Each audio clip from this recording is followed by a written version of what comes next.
The outlook is not as bad as it is for the European economies. Having said all of this, we're totally cognizant that obviously from a global growth environment, the global growth environment is not as strong as we would all like it to be, but even with that in mind, we still believe that equities actually offer you a great degree of both value and also growth potential, especially in this part of the world.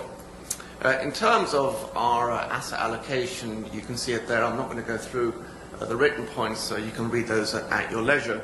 But we do have a tilt towards the markets like Hong Kong. We're overweight Korea, which I appreciate hasn't worked so far year to date. And then we also like Singapore and Taiwan. We have a small underweight on China. And as you would have heard from previous speakers, when a market is underperforming, you should buy more of it. And we've been underweight for 2 years now and slowly have been decreasing that underweight, having preferred Hong Kong over China. Overall, we tend to have a northern split with an underweight on Southeast Asia.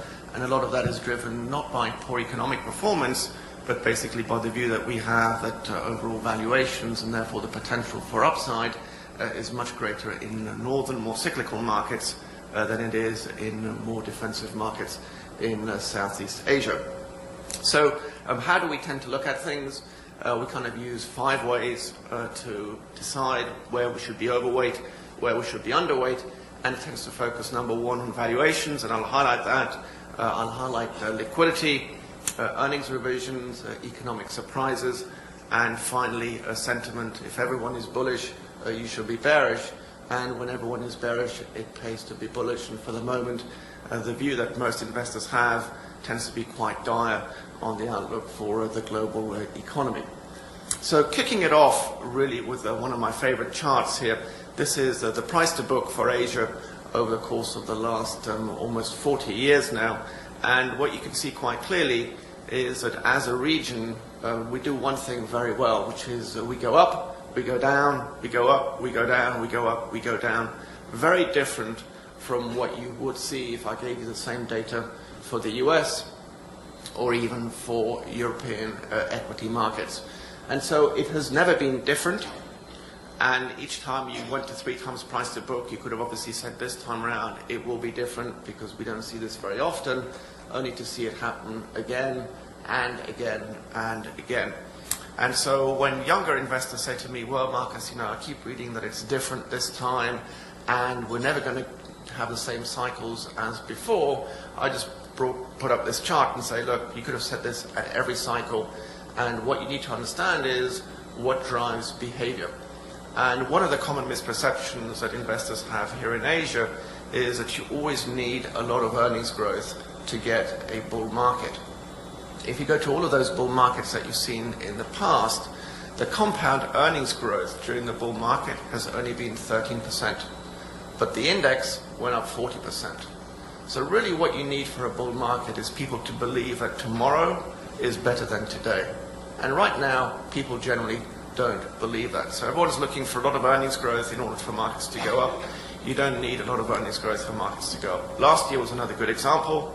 Asian earnings growth was about 5%, but the markets went up almost 20%.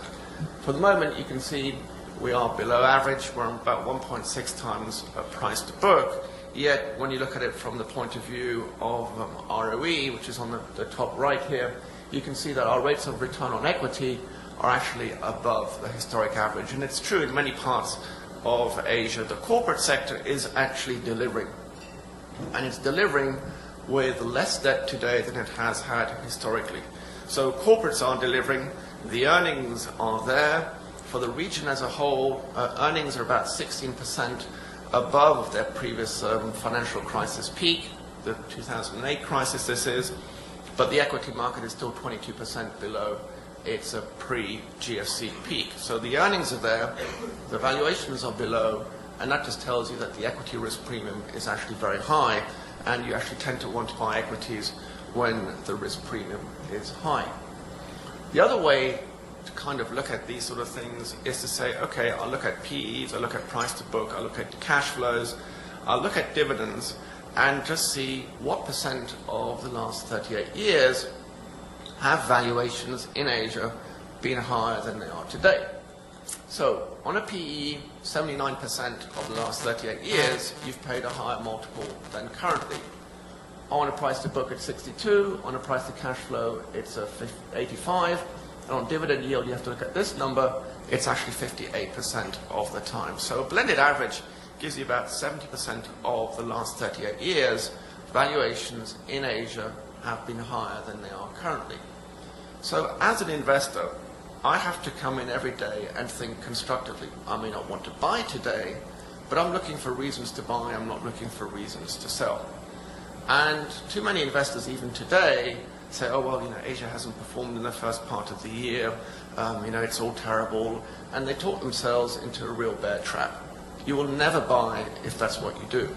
And also, it's not as if the equity market doesn't know that the global economy is relatively weak. This is the same data series, but for the PE, and it's the trailing PE. So it's already earnings that have been reported. There's no forecasting here. It's already as reported. And you can see we're almost a standard deviation below mean. And again, over almost 40-year period, you buy at -1 standard deviation and you sell at +1 standard deviation. If you do that, you tend to make a lot of money. So overall, your risk reward in Asia is actually, relatively speaking, quite good. The other way that you could look at this is look at the implied earnings growth rate to perpetuity, which is this column here. For the region as a whole, 1.4%. For Korea, it's -1%. So the market is currently priced, even in Korea, for earnings to basically go down by 1% per annum forever. Does that make sense? In my opinion, no. But also, if you look at within the region, if you look at, for instance, the Philippines earnings are currently priced, or the market is priced for earnings to go up by 9% per annum. If the Philippine number is right, highly unlikely that Korea will have earnings growth of -1 or Chinese earnings growth of -0.6 forever. So even within markets, there are very different risk premiums. So overall, when it comes to value, we're pretty convinced that the risk reward for equities in Asia is to the upside. And even my colleagues in the US, they do similar calculations, and the US market looks attractive to them. My Japanese colleague also believes that the Japanese market looks attractive to him. So, valuation, you have it. You've got plenty of it. Next, you look at liquidity. The focus ought to be on the blue line. And what you have in the top graph is what is going on with Asian central bank balance sheets. It's the asset side that matters on the balance sheet. And you can see where the central bank balance sheet goes, there goes price to book in this part of the world. And the nice thing about it is that the central bank balance sheet actually leads. You see, it recovers first, then the market recovers, it peaks first, then the market peaks, etc., etc. So the good news is, for the moment, central bank balance sheets are actually expanding. It would be nice if they were expanding at a greater rate, but nevertheless, they're expanding. This is normally good for equities. It's not bad for equities. So unless you believe that tomorrow it will be worse and the growth rate will slow, then actually right now it doesn't look that bad. 4% growth is certainly better than no growth at all. And for those of you who worry about inflation, you should worry about inflation when the balance sheet expands by a lot more than just 4%. The other part of liquidity is what retail investors are doing with their money. And in Asia, retail investors are key. They're much more important than foreign institutional investors. And the reason they're more important is retail investors have a lot more money than institutions. And so in the region as a whole, ex-Japan, you have about $21 trillion sitting in bank deposits. Now, in each and every country in Asia, the bank deposits, the real rate of interest on those bank deposits is actually negative. In other words, you're losing purchasing power if you leave your money in the bank. But what are people doing? Well, across the region, people are putting money into the banking system. Why are they doing that? Because they're worried. They're scared.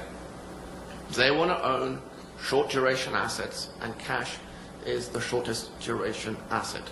So you have retail investors that are very important to the well-being of the equity market, choosing to lose purchasing power over making money.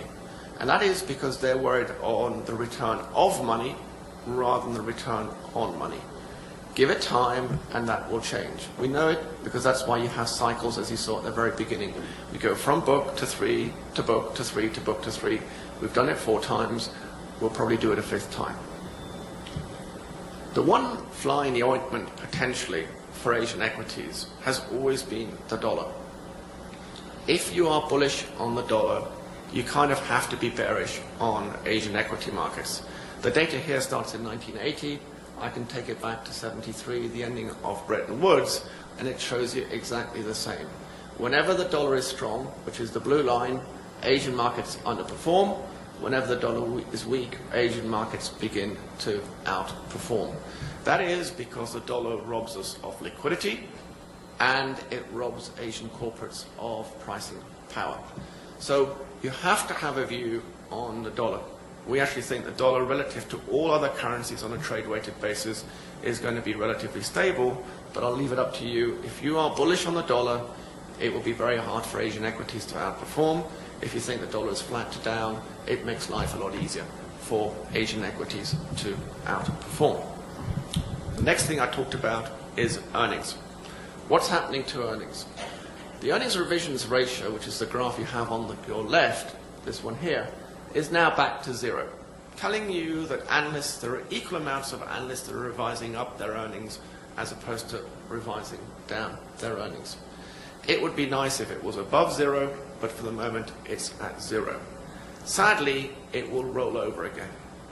The reason why it will roll over again is just very simple, because if you see what the analysts have done this year, which is the red line, compares to the blue line, which is last year, they've again made exactly the same mistake, which is analysts will revise down the prior year earnings, but they will leave the earnings unchanged for the current year. So that means as you revise one down and you leave the other unchanged, the growth rate just goes up. So we're now at 18% earnings growth for this year, and you can see this jump is, again, same as what we had the year before, and the jump in the red line is equivalent to the decline here in the blue line. The reason 2011 numbers came down is just very simply that analysts were too bullish on 2012 earnings. The earnings came in lower, but they didn't adjust the earnings for 2013. So now we're stuck at 18. So in the second half of the year, as has been the case time and time again, you can see that this is just the last 2 years, but I could have shown you the last 10 years, analysts will start to revise down their earnings numbers. Sometimes this is a problem, and many times it is not. The reason it wasn't a problem last year, and you can see the blue line came down but the equity market went up, is because the valuations are so low.